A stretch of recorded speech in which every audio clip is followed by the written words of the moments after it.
Donc cet après-midi, on change un peu de décor. On va avoir une après-midi un peu éclectique avec beaucoup de sujets, mais qui vont tourner de façon très pratico-pratique autour de la place de l'aidant. La première personne qui intervient cet après-midi est le professeur Lesourd, qui faisait autrefois partie de notre pôle de gérontologie et qu'on remercie d'être venu, et qui va nous parler de l'école des aidants de Chamalières. Donc on est en centre-ville. Bonjour à tous, et je dois dire que ça me fait un plaisir de revenir dans cette enceinte que j'ai connue pendant un certain nombre d'années. Alors l'association Aide et Répit au sein de laquelle je travaille est une association d'aidants créée par des aidants, gérée par des aidants. Donc c'est vraiment une association d'aidants qui intervient. Ce sont des aidants qui sont investis, bien sûr, dans l'accompagnement des personnes atteintes de maladies neurodégénératives. Et vous avez ici les coordonnées de cette association que vous pouvez d'ailleurs retrouver sur le site de l'association à l'extérieur, puisque nous avons un stand et sur lequel vous pourrez avoir toutes les coordonnées. Alors, cette association a un certain nombre d'activités. Elle répond bien sûr aux demandes des familles, elle les reçoit, elle regarde leurs problèmes, elle les visite chez eux quand on a besoin de les visiter chez eux, pour voir ce qui est nécessaire pour l'aide de la famille et pour mettre en place éventuellement des aides s'il y en a besoin. On les aide aussi à faire tous leurs dossiers parce qu'un certain nombre de familles sont strictement incapables de le faire et c'est important, et puis on leur donne l'ensemble des adresses. Éventuellement, on leur met à disposition des bénévoles pour pouvoir avoir un temps de répit au foyer pour la famille, et ça, c'est quelque chose qui est très apprécié.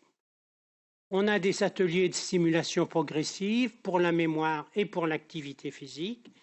Et puis, on s'est rendu compte dans les années 1913-1914 que finalement, les aidants, il manquait d'un certain nombre d'informations. Donc en 1914, on a réuni un certain nombre de gens de l'association avec 2 ou 3 professionnels, et c'est à ce moment-là que je suis rentré dans l'association, pour mettre au point une formation dont je vais vous parler. Mais cette formation a été créée à partir des problèmes que nous avaient soulevés les familles, finalement, et donc c'était le point de répondre pour les familles aux questions qu'elles soulevaient. Et donc est partie de là cette école de formation pratique des aidants polyvalents, parce que, bien évidemment, on demande à l'aidant de tout savoir faire. Ça, vous le savez bien, bien évidemment. Tout est gratuit dans la... Alors, cette FPAP, elle est pour les aidants familiaux, mais pas que familiaux. Elle est pour les aidants professionnels, pour les bénévoles aussi, qui interviennent au domicile des familles, et tout le monde est là ensemble au niveau de cette formation. Cette formation, c'est 16 séances de 3 heures dans l'année, grosso modo tous les 15 jours, le jeudi après-midi de 14 à 17, et ça se passe à l'EHPAD de Serra. Pourquoi ça se passe à l'EHPAD de Serra? Parce qu'à l'EHPAD de Serra, il y a une structure d'accueil pour les aidés, et donc ça permet aux aidants de venir avec leurs aidés et donc de pouvoir assister tranquillement à la séance. Donc ça, c'est important. Ce qui a été la base de notre formation, c'est que dans chaque séance, il y a toujours des aidants, entre guillemets, professionnels, c'est-à-dire des aidants qui ont une longue expérience, et un professionnel, et que c'est ce binôme ou ces binômes qui interviennent dans les séances. Et ça, c'est important parce que ça permet à l'aidant expérimenté de pouvoir intervenir, et pas uniquement aux professionnels de diffuser un regard ex cathedra qui n'est pas toujours tout à fait adapté. À la fin de chaque séance, il y a un résumé d'informations qui leur est donné et une fiche de séance, et comme on va vous demander tout à l'heure, une fiche d'appréciation, puisque c'est ce qui existe dans l'ensemble des formations professionnelles. Aucune obligation d'assister à toutes les séances, même s'il y a 16 séances sur l'année, mais bien sûr, en formation initiale, c'est tout à fait préférable. On peut choisir les séances que l'on veut. On peut se former par partie sur plusieurs années. On peut revenir l'année suivante pour une séance qui nous avait particulièrement intéressés et que l'on veut revoir. Voilà.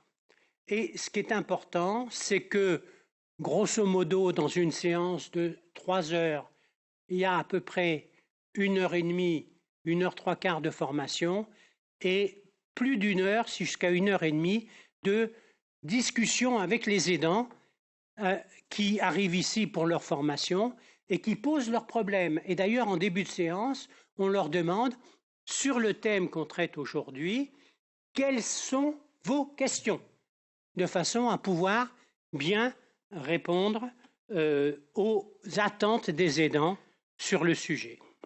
Alors, on a divisé cette formation en 3 parties en fonction de l'évolution de la maladie d'Alzheimer. La première, c'est pour la découverte de la maladie, l'annonce, comment réagir. La deuxième, c'est sur des maladies d'Alzheimer, mais il n'y a pas que des Alzheimer, ça peut être aussi d'autres maladies neurodégénératives, sur le moment où commence à apparaître un certain nombre d'aggravations, d'évolution de la maladie, et puis la troisième partie, c'est quand ça devient excessivement difficile, c'est là où il y a par exemple les gros troubles du comportement, c'est là où il faudra envisager l'entrée éventuellement en EHPAD, et ça c'est relativement important. Donc la première partie, c'est la connaissance de la maladie et le bref aperçu, puisqu'on en reviendra après, de l'évolution de la maladie. Et ce qui nous a semblé important, c'est la physiopathologie. Que les malades comprennent ce qui se passe au niveau du cerveau, quelle est la destruction des neurones, comment la destruction des neurones va progressivement progresser, et comment vont donc apparaître des troubles mémoriels et des troubles associés. Et ça, quand on regarde les remarques, c'est quelque chose que les malades, que les aidants ne connaissent pas, et c'est quelque chose que les aidants découvrent et ils nous disent « Ah, enfin, on commence à comprendre ce qui se passe ». Donc ça, c'est vraiment quelque chose qui est excessivement important. Et je pense que ça serait bien que quand on explique aux patients ce qu'est la maladie neurodégénérative, qu'on leur explique quel est le processus physiopathologique et comment cela évolue avec le temps. Deuxième séance, c'est sur la communication. On sait très bien que la communication va devenir à un moment difficile, voire ne sera plus orale, voire devenir impossible, et avec des problèmes de compréhension qui vont se poser. Et donc, c'est important que les gens sachent quels sont les problèmes qu'ils vont rencontrer, quels sont les problèmes qu'ils ont déjà parfois, parce qu'il y a un certain nombre de troubles neurologiques au niveau de la mémoire, et comment on peut pallier ça et comment on peut réagir vis-à-vis de ces problèmes et les compenser. Parce qu'on peut tout à fait compenser, et bien évidemment, on parle beaucoup de communication non verbale, puisque c'est quelque chose qui va devenir plus ou moins indispensable au bout d'un certain temps. Le passé et la mémorisation. Alors, ce qu'on essaye de leur montrer, c'est que les mémoires s'effacent de façon rétrograde. Et que si en début de maladie, on recueille le maximum d'informations sur qu'est-ce que les gens aimaient quand ils avaient 40 ans, puis 30 ans, puis 20 ans, puis 15 ans, puis 10 ans, et comment ça se passait, qu'est-ce qu'ils aimaient quand ils étaient petits, ça va leur donner des atouts pour l'accompagnement du patient au cours de la maladie. Et ils vont donc pouvoir, à partir de là, rentrer en communication alors que le stade de communication qu'ils avaient ne marche plus, mais le stade précédent va pouvoir encore marcher. Et donc ça, c'est quelque chose sur lequel on insiste beaucoup. La mobilité et la notion de temps. Comme pour les enfants handicapés, le temps est quelque chose d'absolument fondamental. Et il faut que la vie soit rythmée par un certain nombre de choses régulières pour que le patient s'y retrouve.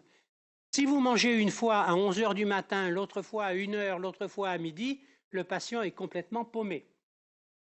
Donc il faut que le repas soit à heure fixe. Il faut que finalement la douche soit à heure fixe. Il faut qu'un certain nombre de choses soient à heure fixe. La sieste, entre autres, n'importe quoi. Et donc c'est important que cette notion de temps existe. Au début, le patient se repère sur les aiguilles, puis il s'est plus repéré, mais il sait que finalement, avec un certain temps écoulé, c'est cette activité qui va intervenir. Et donc ça, c'est important. Et puis le maintien de la vie sociale. Et donc ça, c'est tant qu'on peut maintenir une activité sociale pour les aider, ça, c'est quelque chose qui va leur permettre finalement d'évoluer plus lentement. Et c'est quelque chose qui est important.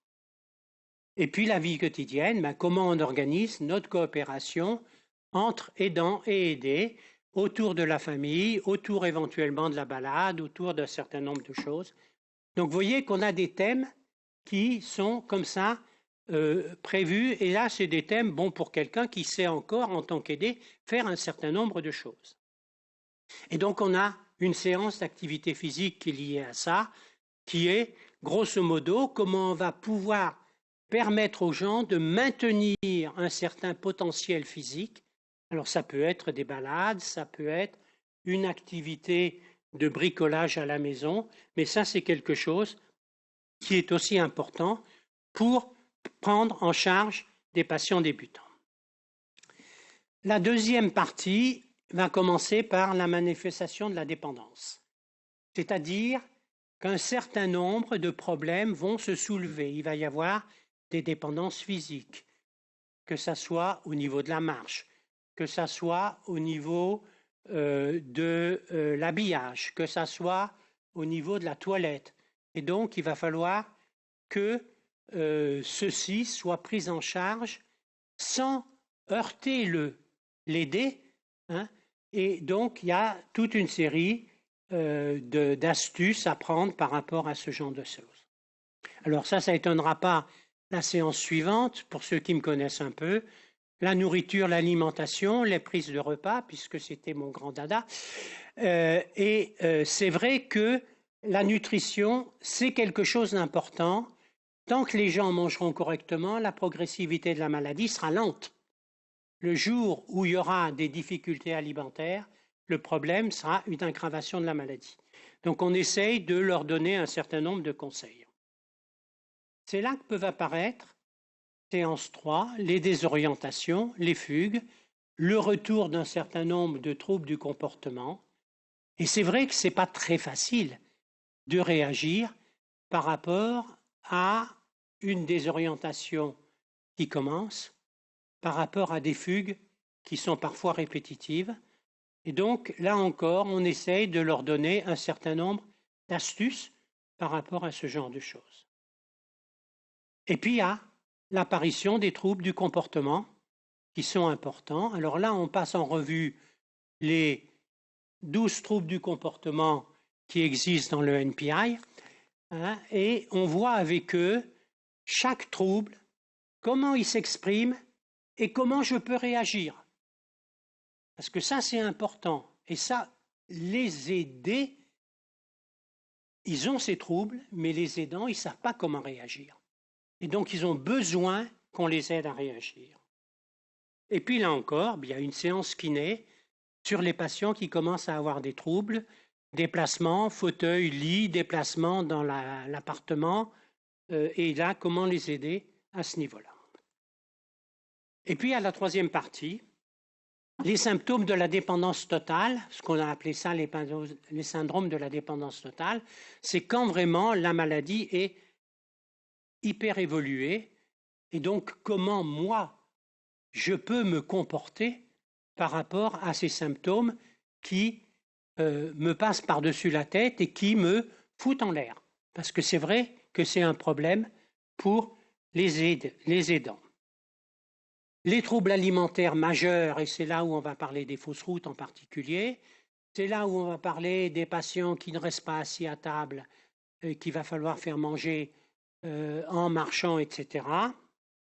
La souffrance et les douleurs, c'est important, parce qu'on sait que les troubles du comportement, beaucoup sont déclenchés par la douleur, mais comment repère-t-on la douleur chez un patient qui ne communique plus?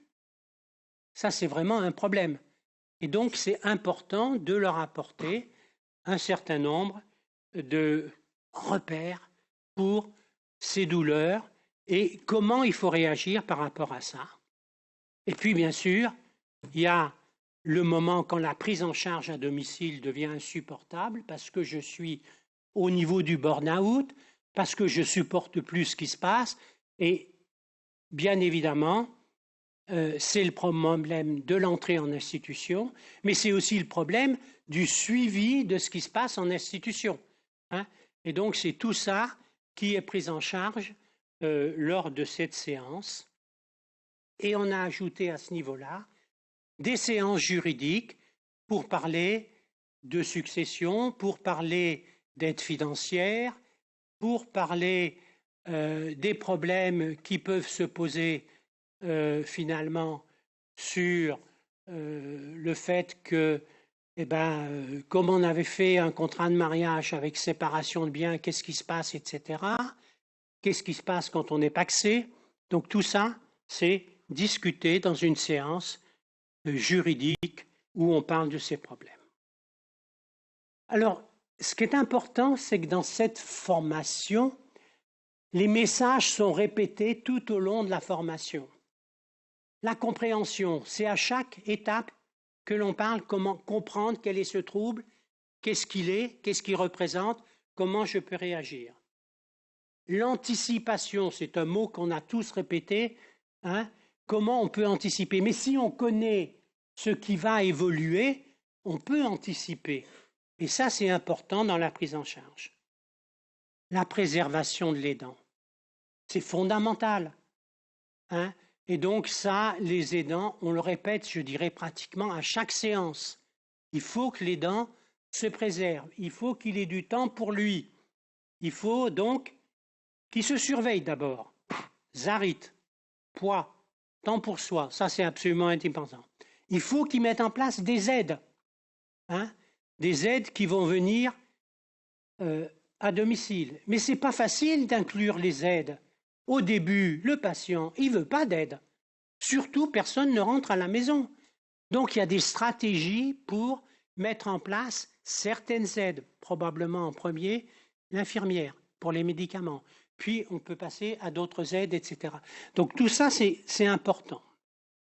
On leur apprend à observer le patient, observer le changement du patient. Et donc, devant tel changement, qu'est-ce que je fais?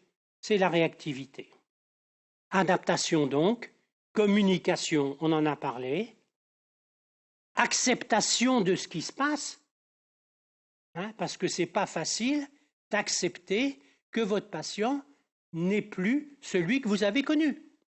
C'est ce qu'on appelle le deuil blanc, et ce n'est pas facile de faire son deuil de quelqu'un qui est, bien évidemment, différent de celui que vous avez connu.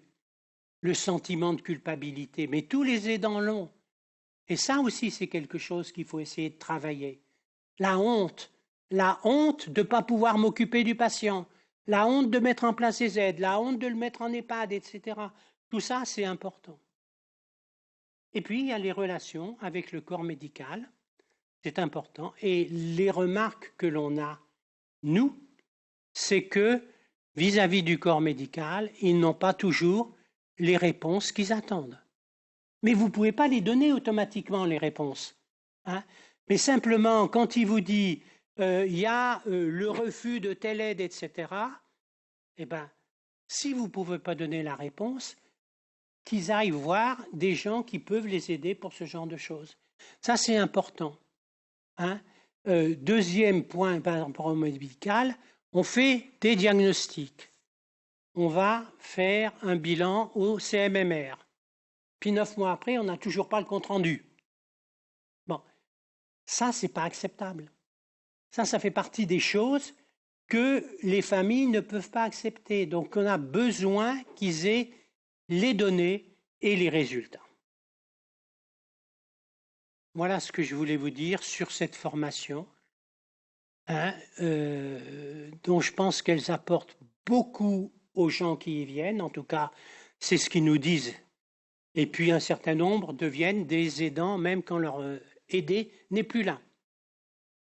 Et si vous vous sentez de venir nous aider à faire une formation, vous êtes intéressé par exemple par, je ne sais pas moi, les troubles de la douleur, je dis ça parce qu'on a un intervenant au niveau de la douleur, ben, venez, il va falloir petit à petit qu'on renouvelle nos formateurs aussi.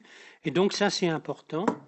Donc on a besoin qu'un certain nombre d'entre vous viennent pour une séance. Bon, et puis, en fonction de ce qui vous aide, de toute façon, c'est jamais que une après-midi dans l'année, c'est pas bien sûr, c'est pas très important. Et bien sûr, toutes les familles que vous nous adressez, nous les recevons, nous les accueillons et nous les aidons. Merci de votre attention.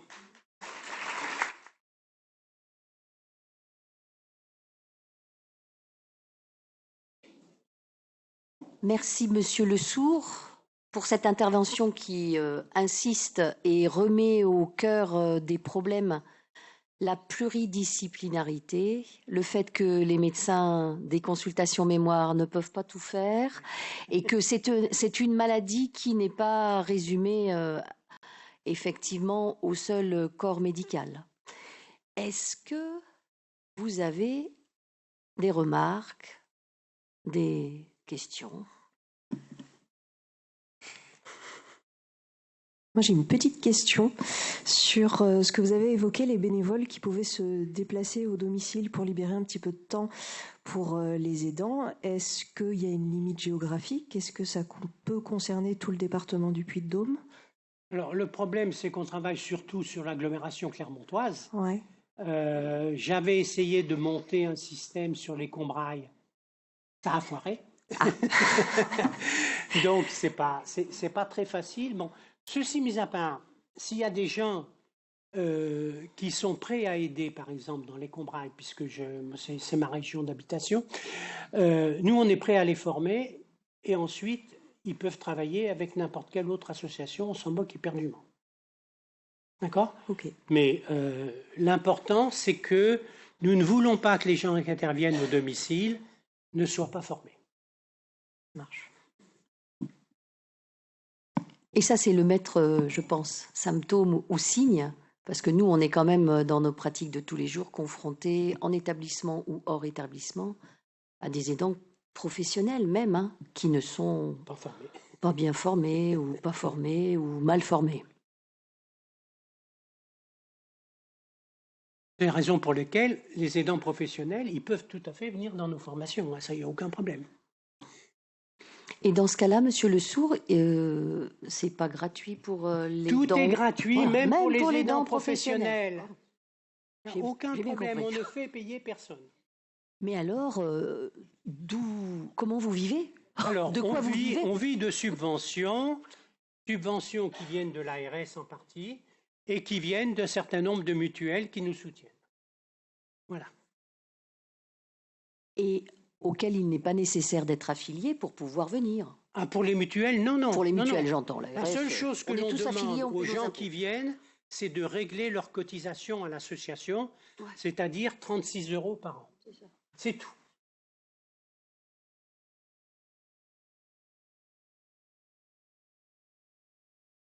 Madame Bruchier. Certaines familles emploient des auxiliaires de vie ou parfois des amis, des connaissances pour rendre visite et occuper leur famille malade en EHPAD. Est-ce que du coup, vous formez ces personnes-là éventuellement? On peut les former, il n'y a aucun problème. On peut former même les gens qui interviennent en EHPAD. Ce n'est pas notre cœur de métier, je dirais, mais ça ne pose pas de problème. L'important, c'est que les gens soient compétents pour aider les gens qu'ils aillent aider. On a une question en distanciel, j'imagine quelqu'un qui travaille sur le secteur d'Ambert qui demande s'il serait possible d'envisager de proposer ce programme sur la région d'Ambert. Alors, on peut le faire éventuellement. On avait projeté de monter ceci avec Anne-Marie Perrin. Je ne sais pas si vous connaissez, c'est l'ancienne présidente du SIAD d'Ambert. Bon, apparemment, ça n'a pas pu se faire parce que le Covid est arrivé, qu'un certain nombre de choses. Mais éventuellement, si sur Ambert, il y a 3 ou 4 personnes qui sont prêtes à se lancer dedans, on peut très bien faire une formation sur la région d'Ambert, comme on a essayé de le faire sur les Combrailles. Ça c'est pas un problème. On peut diversifier la formation.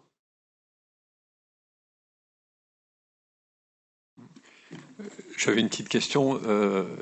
D'abord, un commentaire. On retrouve dans le programme, tu as pu mettre des petits modules, etc. Et c'est très bien, parce que chacun peut aussi prendre ce qu'il a envie ou ce qu'il a besoin, et pas forcément de prendre tout en une seule fois.